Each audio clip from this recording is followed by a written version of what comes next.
SorceryCon was a blast to watch this past weekend. We stayed glued to the TV screen so you didn't have to. We're going to present everything about the dust promos, the cap promos, the print runs, everything. Check out the video. SorceryCon kicked off in Las Vegas this weekend. It was a huge event with over 400 participants. The first day we saw a sealed tournament, and at the end of that sealed tournament, which was live streamed by the way, so you can catch it all online, we saw a Q&A with the Sorcery team, and a lot of juicy things were revealed, amongst other things. The 8-bit Junior Dragonlord mini set, and maybe also something about print runs, and we're going to dive right into that now. First up, we have information on the dust promos. For the dust promos, we already knew we were going to get all of the 4 new basic sites with art by KO in the foil version in the dust store. But now we have more news on the dust rewards that you can get for your dust. And remember, dust is on the bottom of your boxes. You scrape off the QR code and you get dust for boxes, but also for participation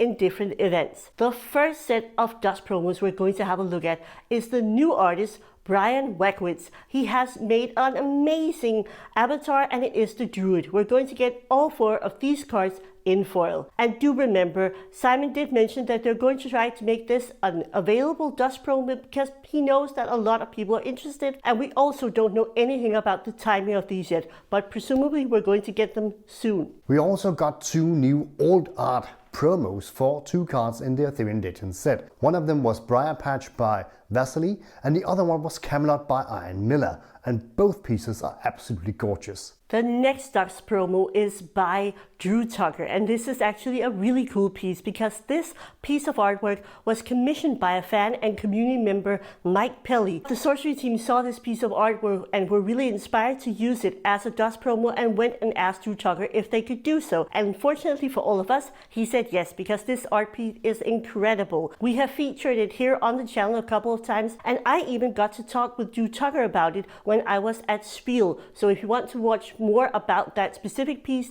and also the piece in Arthurian Legends within the set, Dame Britomart, which looks a lot like it in terms of technique and different materials used, you can check this video right up there. We have come to know Erik as a big patron of the arts, and he really does enjoy the art, and that's why Sorcery Contested Realm is such a great game. But sometimes he can be a bit forgetful, because Andrea Modesti was commissioned to do the art for the Common Cottages, and somehow along the process Erik forgot.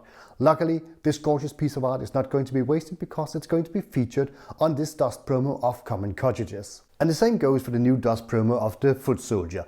This might actually have been the art for the Saracen Warriors, but it ended up being a cool new Foot Soldier for all of us. So this was all of the regular dust promos that are going to be in the dust store and you can buy. Which one of these dust promos do you like the most? And don't worry, we haven't forgotten about those cool cats by Severin Pinot, but they're coming up later because they're actually not a dust store promo. At the end of the presentation, Simon also addressed something that hasn't been running as smoothly as the team would have wished. And that is of course the support for stores via the store kits. But new things and improvements are coming for the store kits. New store kits will contain pre-con decks, some beta boxes, Arthurian Legends boxes, and also the draft kits.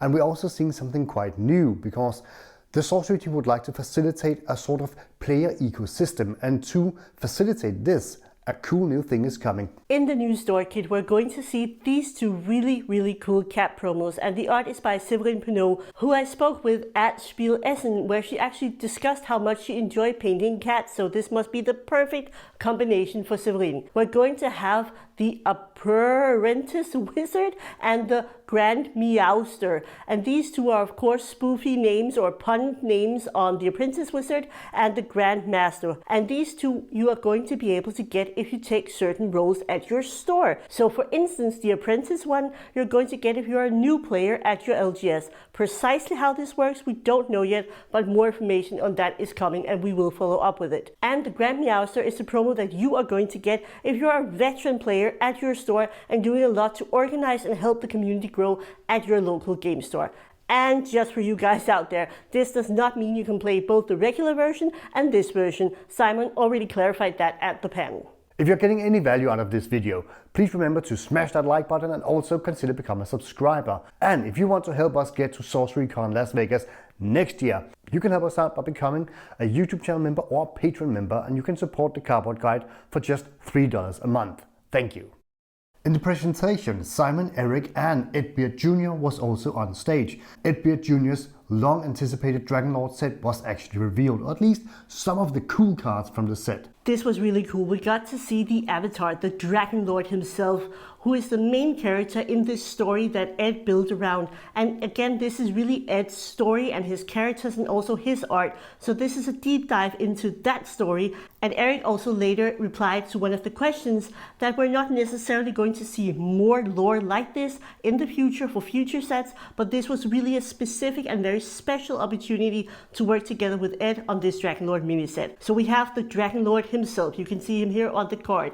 This is a really cool ability. You actually get to play him as any of the dragons that you already have in the deck and gain that dragon's abilities. The Dragonlord also created an archivist. This archivist was supposed to take note and sort of record down everything that's going on, and he's supposed to be the personification of time itself, and therefore he's obviously very old and his body is starting to decay, and some of the elements on his body are being replaced with these almost steampunk-like metal pieces. We also saw two very cool cards from the set. We saw the Dragon Egg that has some interaction with counters and might function very much like the Ether Vial from Magic the Gathering. And we also saw the Fire Dragon, a big, powerful dragon, mono red, big threshold and immunity to fire.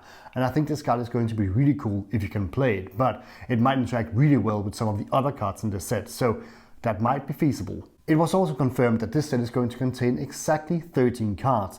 That was also nice to know, because a lot of speculation has been going on around the Dragonlord mini set and guesstimations all around how many cards were actually in this mini set. It is now confirmed it is 13. And as Sophie also mentioned, Erik also said that this mini set is sort of an experiment. They don't know how to do it yet. They don't know if it's going to be a success, but they are trying out new things and it looks to be really cool. When can we get our hands on this Dragonlord mini set? Well, they did say that they're not going to say an exact date because they have somewhat of a reputation for not always getting that date exactly right. But we can expect it's going to be somewhere in the first half year of 2025 because that's the appropriate time and it's a smaller set, so it will probably come out around there, because during the autumn and winter of 2025 we're expecting to get that big set, the sinister, dark, mysterious set that we have few clues about already from some of the artists, but also from Erik himself, who described it as a sinister set. But more on that later as we get more information.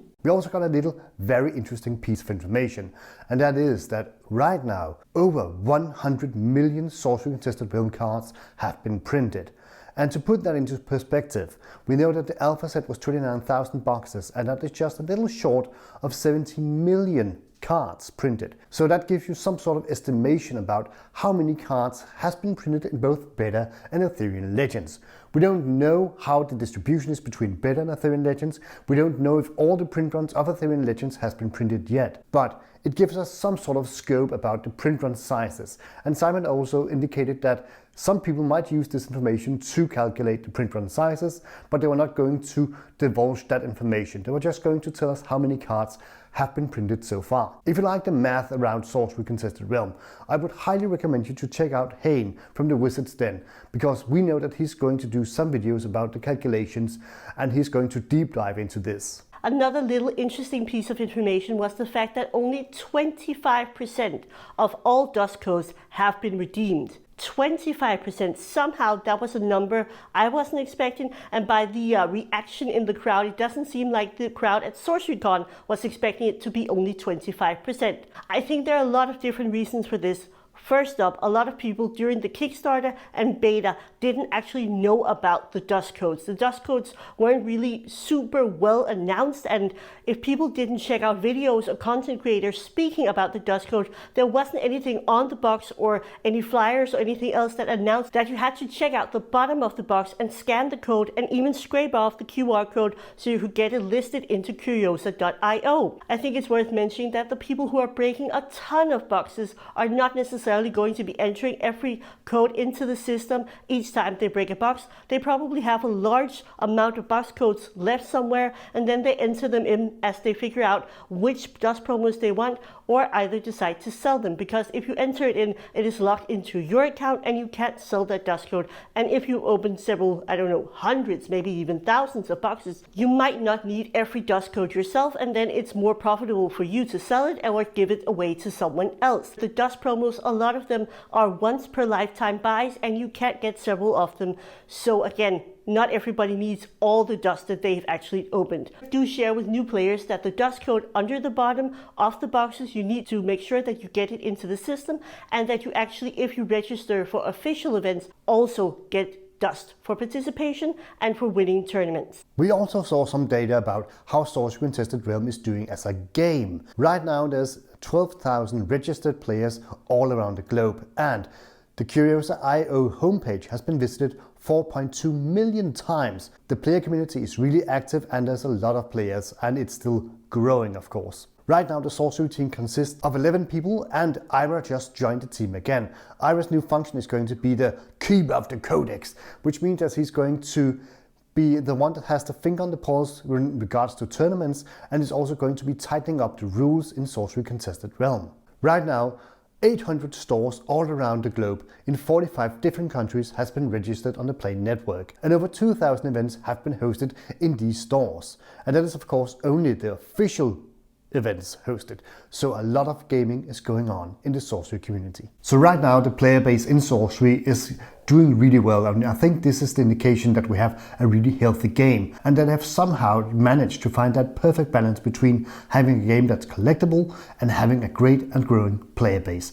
And we also saw something really great at the end of the presentation. So while Simon and Erik were walking off the stage and thanking everybody for their patience and attention, we got to see a picture of something that might be coming up next. What we saw was this really cool image of a lot of angels or demons or some combination hybrid of the two flying around, and this image is by Drew Tucker. I asked him and he did in fact confirm that this is his piece. So this might be taken as a confirmation that we are getting an angels and demons set sometime next year, probably in the autumn or winter of 2025. It's going to be exceptionally exciting to see what they're doing with this more sinister set. We also know that in total 7 sets of Sorcery Contested Realm has been thought of and is actually now either made or in the process of being made. So a lot of great sets are going to be coming in the coming years. So this is going to be very interesting to follow Sorcery Contested Realm. And do remember to subscribe here to this